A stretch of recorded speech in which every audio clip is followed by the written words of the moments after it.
मुझे मुझे खुशबू आ रही है। अच्छा। हाँ, कि कोई सुपर डुपर स्टार की आ रही है। जब तक हम नहीं आते मनोज बाबू, तब तक आप सुपरस्टार हैं। और जब हम आते हैं तो हम सुपरस्टार हैं। गाय की जिंदगी झंड बा फिर भी घमंड बा। बोला नमः पार्वती पते हर हर महादेव। वो एक बार जोरदार तालियां हमारे सबके प्रिय रवि भैया और गोरखपुर से एमपी भी। आजकल नई चीज ऐड करनी पड़ती है। गोरखपुरिया आजकल बहुत गर्दा उड़ाए हैं गोरखपुर में। रवि भैया, मनोज भैया, आपका बहुत बहुत स्वागत है। आइए यहाँ विराजमान हो जाइए। एक बार जोरदार तालियां रवि भैया और मनोज भैया के लिए। आपको पता है अर्चना जी, रवि भैया और मनोज भैया को साथ में देखना और दोनों को एक जगह लाना बहुत ही मुश्किल काम है। और आज आप दोनों एक साथ आए हैं, तो मतलब आप में ज्यादा दोस्ती है या अर्चना जी को पसंद करते हैं आप? सेकंड वाला ऑप्शन। एक्चुअली अर्चना जी, आज मैं समस्त देश को बताना चाहता हूँ कि आप मेरी हीरोइन रह चुकी हैं। आपको नहीं पता? yes. वाह, हम लोगों ने एक फिल्म की थी और बहुत आनंद आया था उस फिल्म में। जम के गाने गाए थे, पूरी एनर्जी झोंक दी थी। वो बंगला टूट गया उसके बाद। शूटिंग के दौरान टूट गया था। क्रेजी। बट अच्छा देख लो, जब तक सिद्धू जी रहे दोनों साथ में नहीं आए। आज सामने फूल आया तो फूल के समर्थन में दोनों आगे देख लो। नहीं, वैसे हम लोग जब पिछली बार अलग अलग आए थे तो आपकी बहुत तारीफ हुई थी यहाँ पे। पता चला तो आपने मेरे पीछे बहुत सारी ऐसी बातें कही जो हम। नहीं, आप इनको पूछिए ना, मैंने बहुत तारीफ की थी। बिल्कुल, वो हमारे पास कुछ वीडियोस हैं, हम तुमको दिखाएंगे। ये दिखाने की क्या आवश्यकता है, हम तारीफ किए थे तो किए थे। देखो, तारीफ बार बार रिवाइंड नहीं करते। आज तो हाथ लगे हो आप। और जब तक तोड़ेंगे नहीं तब तक छोड़ेंगे नहीं। अच्छा, मैं इस आदमी को कभी गंभीरता से नहीं लेता था। क्यों? प्लीज डोंट मिसअंडरस्टैंड मी। मैं रवि को पहले गंभीरता से नहीं लेता था। अच्छा। लेकिन आजकल बहुत गंभीरता से ले रहा हूँ। ऐसे क्यों? बहुत सारी चेंजेज आ गए हैं इनके में। लाइक संसद में भी सवाल पूछते हैं और पूछते भी हैं तो फंबल नहीं करते हैं। वरना सिनेमा में तो एक सीन करने में इतना झगड़ा होता था कि एक दिन का 3 दिन में शूट होता था। नहीं, सच में अर्चना जी, मैं रवि भाई का बहुत इस मामले में प्रशंसा करता हूँ। आपने मनोज भैया कितनी फिल्में साथ में की होंगी आपने रवि भैया ने? जो हो ही नहीं सकती थी ज्यादा। क्यों? हम दोनों में बड़ा 36 का मामला था, because we both were superstar. दोनों के फैन फॉलोइंग का एक अलग लेवल था। और हम इनको अपने हिसाब से स्क्रिप्ट चाहिए थी, मुझे अपने हिसाब से। और एक आध 2-4 फिल्म किसी ने बहुत लड़ झगड़ के हम लोगों से करवाई भी। तो वो फिल्म में बड़ा डिस्प्यूट भी बहुत हुआ। नहीं, समस्या इस बात की है कि स्क्रिप्ट क्या होनी चाहिए तो पहले साइन करने के पहले देख ही लेना चाहिए। अच्छा। लेकिन जिस सेट पे स्क्रिप्ट बदलने लगे तो वो नमस्कार। अरे भाई देखिए, मेरा डिबेट ये था कि मैं सिनेमा का छात्र रहा, मैं सिनेमा को पढ़ के आया था और फिर हम दोनों में ईगो क्लैशेस बहुत होते थे। और एक बार तो ऐसा हुआ, हम एक फिल्म में हम एसपी बने थे, ये चोर बने थे।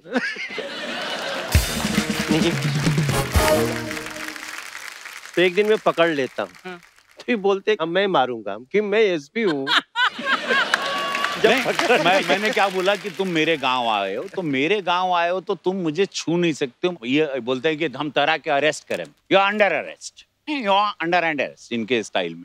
तो हम बोले हेलो वेट। मैं बोला हम वो है कि हमरे यार पत्ता गिरे से पहले पूछेला कि हम पेड़ से गिरी कि ना। और तो हमके डायलॉग नहीं था। ये कोई डायलॉग हम वो है। मतलब पत्ता भी। हाँ, तो फिर ये आए। अच्छा, असल में ये सिनेमा में होता क्या था कि हमारे सीनियर हैं, ये हमसे पहले से पिक्चर करते थे कपिल भाई जी। मैं तो बाद में आया। मैं इनके फिल्म में आइटम सॉन्ग कर चुका हूँ। अच्छा जी। हाँ, वाओ, फिल्म में ये 25,000 रुपया लिए थे, मैं आइटम सॉन्ग का 1 लाख रुपया लिया था।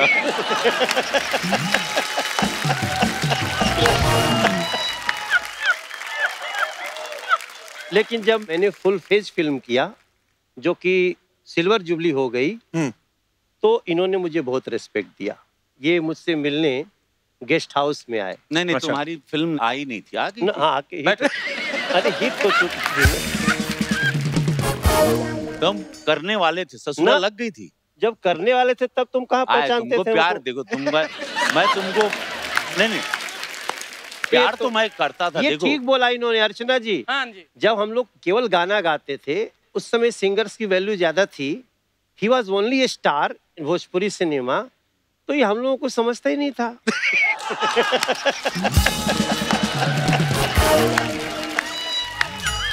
एक बार बताएं, ये एक नंबर के झूठे। ये पहले भीड़ पे खड़े रह के मुझे, मैं स्टार था, मैं स्टार। ये आदमी वहां पे क्राउड में खड़े रह के, तो मुझे डायरेक्टर ने बोला इनको गाना गवाना चाहिए नहीं, ये लाल स्वेटर पहने थे। बोले ये बड़ा पॉपुलर सिंगर है यूपी का उस टाइम पे, और मैं मुंबई में ज्यादा रहता जब बम्बई हुआ करता था।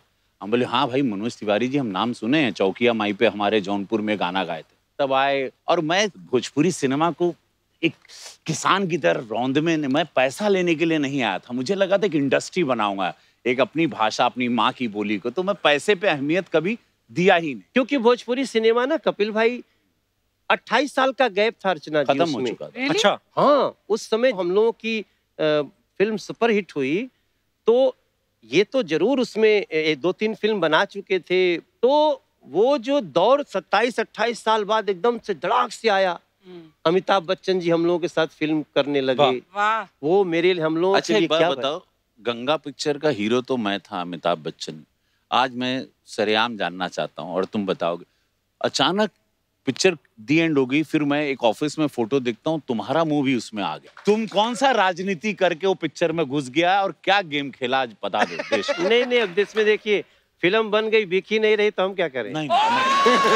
अरे नहीं, अरे अरे तुम अजीब आदमी है।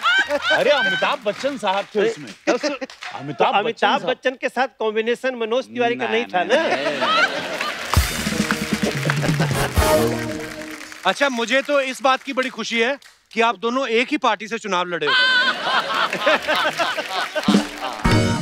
पहली बार हुआ कि हम दोनों एक साथ आए, और शायद आज दिल की बात निकलेगी, और पता नहीं इनके पिटारे में और क्या क्या, ये भी तो हम लोग खुद ही बड़बड़ा रहे हैं। ये इतिहास होगा, ये मैं बताऊं, क्योंकि इसके बाद हम दोनों एक मंच पे नहीं होंगे। हम लोग नहीं, पॉसिबल नहीं होता है, बिकॉज दोनों का इतिहास है, दोनों की अपनी एक लड़ाई। मैं छोटा भाई हूँ, आप अरे भाई, छोटा भाई बोला। तुम छोटे हो, आपसे 7 साल छोटे हैं। पीछे से।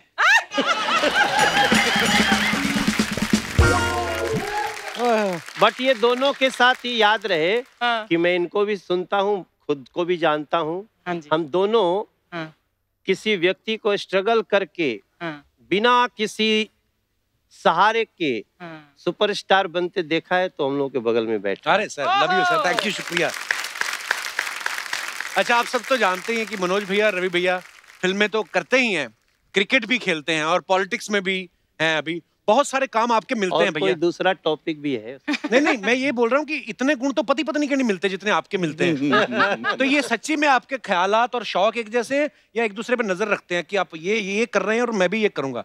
हाँ, मतलब मुझे ऐसा लगा कि why when I can do it, मैं भी करता हूँ, मैं भी खेलता हूँ। इनको बड़ा गर्व है, बिकॉज ये खेलते रहे, स्टेट लेवल पे खेलते रहे। अच्छा। तो इनको पता नहीं था, ये हमको बड़ा हल्के में लेते थे कि हमारी, अरे आएगा चलेगा, क्या करेगा पता नहीं, मैच में आएगा।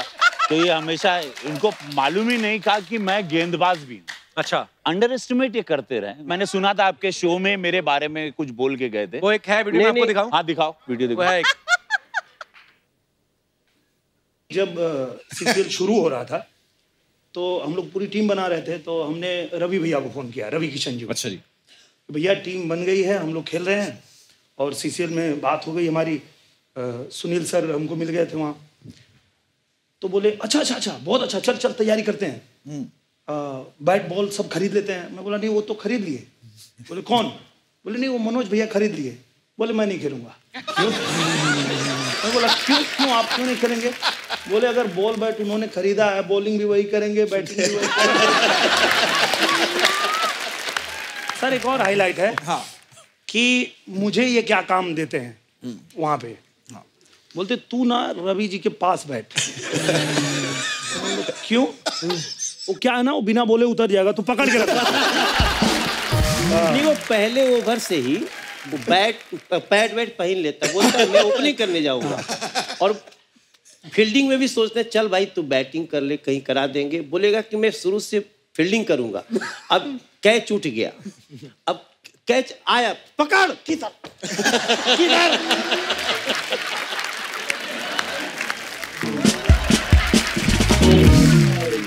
इन लोगों को क्रिकेट मैंने सिखाया था। ये सही है, ये सही मनोज है। को पहली बात तो गेंद मैं दिखाता था कि मनोज लेफ्ट में जा रही गेंद, पकड़। इन लोगों को बोलना पड़ता था कि ये लोग के कदम नहीं उठते थे, बैट ये लोग ऐसे खड़े रह गए। तब जाके मैंने बोला but there is a stance man, you have to hold it and then play. मैं बोला ये क्या तो अब समझ गए क्योंकि मैं नहीं था इस शो में। तो बोल लोगों ने गए। समझ रहा हम नहीं थे तो इतना बोल गए, नहीं तो हम रहते ये बोल पाते।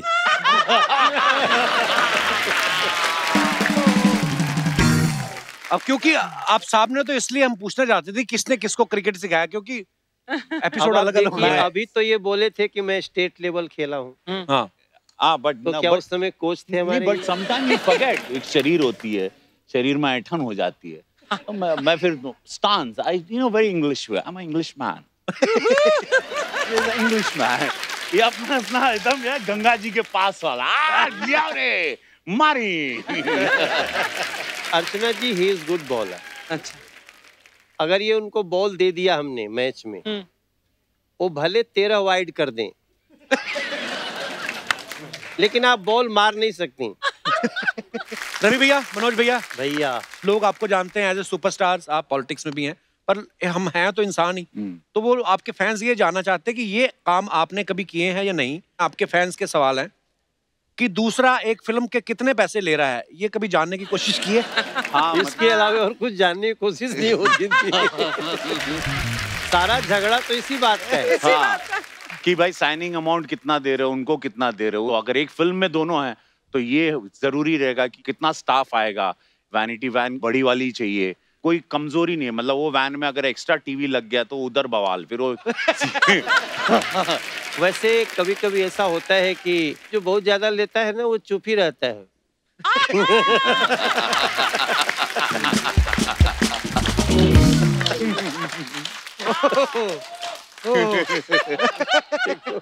तुमको क्या पता हम कितना ले रहे हैं। अच्छा, क्योंकि आप दोनों राइवल रहे हैं और इस बात का फायदा उठा के कभी किसी दूसरे कलाकार ने आके एक दूसरे के सामने किसी एक दूसरे की बुराई की है? भैया हम उनके पास गए थे, आप ही हो बस सही, ऐसा होता है? ऐसे बहुत लोग हैं, लेकिन वो ज्यादातर कैरेक्टर आर्टिस्ट। हाँ। अच्छा, कभी कोई ऐसा क्रेजी फैन मिला है आपको जिसको देख के आप भी घबरा गए हो कि भाई ये कैसे कर दिया? एक फैन था, हम पटना थिएटर में गए थे, फर्स्ट फ्लोर बालकनी से ही wanted to jump to touch me. ऐसे मैडनेस होते हैं फैंस के, बट उनको हम समझा देते हैं डांट डपट के कि ये सब पागलपन, नॉर्मल इंसान है हम लोग। अब ये सोशल मीडिया आ जाने से कम हुआ है। और अब तो आप लोगों को रिप्लाई भी कर देते हैं अभी ट्विटर आपको पे, आना पड़ेगा सोशल मीडिया में, नहीं तो पैकअप हो जाएगा आप। अब तो फैंस भी अलग, मतलब एक दिन में 50 मैसेज भेज देंगे, फिर शाम तक उनको बतिया के कहना पड़ेगा भैया देखो हम भी इंसान हैं। हाँ। अब उनको हर्ट भी नहीं कर सकते, ब्लॉक कर देने से फिर वो गाली वाली भी देने लगेंगे। सही है। बहुत प्रॉब्लम भी है। अच्छा, आप दोनों अभी मेंबर पार्लियामेंट हैं, कभी ऐसा हो कि आपके पास कोई आया हो स्क्रिप्ट लेके, ऐसे ही कि हम प्रोड्यूसर हैं, और बाद में धीरे से कहा हो कि मेरा बेटा टीचर है, प्रिंसिपल बनवा दो? बहाने से घुसा कोई आपके घर में? प्रोड्यूसर बन के आते हैं। भोजपुरी सिनेमा हम लोग 2-2.5 करोड़ में बनाते हैं अर्चना that's जी, amazing. और इसी के कारण उसका 4-5 करोड़ भी हो गया तो फायदे में है। जी। तो कुछ लोग ऐसे आते हैं इकट्ठे 5 करोड़ की बनानी है, तो थोड़ा सा तो हो ही जाता है कि यार थोड़ा इसको पकड़ के रखो। बाद में पता चलता है कि एक्चुअली ये कुछ काम कराना चाहते हैं। Oh God. तो ऐसा मेरे साथ 4-5 बार हुआ।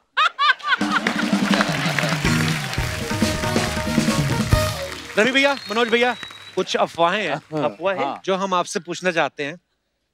तो मनोज भाई, आपके बारे में ये अफवाह है कि आपको फिल्मों की ऐसी आदत लग गई है कि जब भी आप कभी किसी रैली में जाते हैं, पीछे से जब तक कोई एक्शन नहीं बोलता आप भाषण शुरू नहीं करते।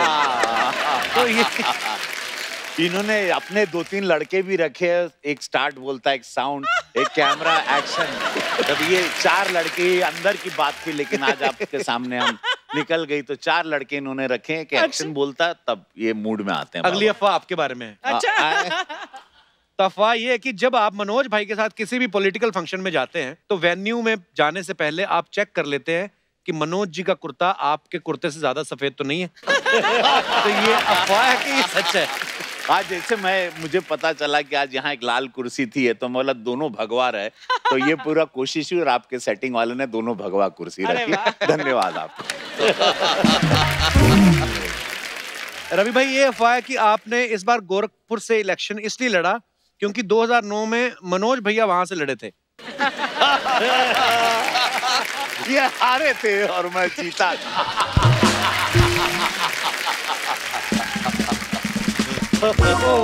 अब ये मत पूछिए किसको कितना वोट मिला था। मनोज भाई, अफवाह ये है कि मतलब बात है ये कि लोग बच्चन साहब को देख के फिल्मों का रुख करते हैं। अफवाह ये है कि बच्चन साहब की वजह से आप पॉलिटिक्स में आ गए। ये अफवाह है कि सच है? नहीं, बच्चन साहब को हम लोग मतलब लार्जर देन लाइफ मान के चले हैं जी। अमिताभ बच्चन जी हम लोगों के लिए बहुत बड़ी प्रेरणा है, और हम लोग जहाँ के रहने वाले हैं वहीं के हैं, हमारे भैया हैं। तो हम लोग तो सोचते थे यार, एक आदमी वो इलाहाबाद की गली से निकल के कैसे सदी के महानायक हो सकते हैं। बिल्कुल। तो वो भी एक दिन राजनीति में गए थे, तो हमें ये तो लग गया कि जीवन में सब इनकमिंग नहीं होना चाहिए, चाहे जितनी भी कठिनाई हो एक बार आउट गोइंग भी होना चाहिए।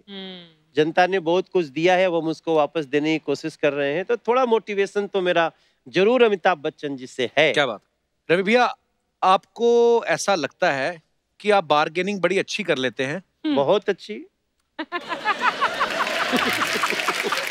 बहुत अच्छी। इनसे अच्छी नहीं। ये मास्टर है। ये कहीं आपका कहना है कि आपके अंदर एक थोड़ी बहुत औरत भी है, इसलिए आप बार्गेनिंग अच्छी कर लेते हैं? हाँ, देखिए मुझे लगता है वो पुरुष ही क्या जिसके अंदर औरत ना हो, बिकॉज देन आप एक स्त्री का सम्मान कर सकते हो, आपकी माँ बहन या अननोन लेडी भी हो, आप इज्जत तब देते हैं जब आप उस औरत के दर्द को समझते हैं। हर पुरुष में एक स्त्री का अर्धनारेश्वर, मैं शिव का भक्त हूँ, तो अर्धनारेश्वर होना चाहिए। Then only you become sensitive, you respect your lady, and you should, and everybody should respect. बड़ी खूबसूरत बात कही आप। और ये रामलीला में सीता जी बनते थे, बाद में कैकई बनने लगे।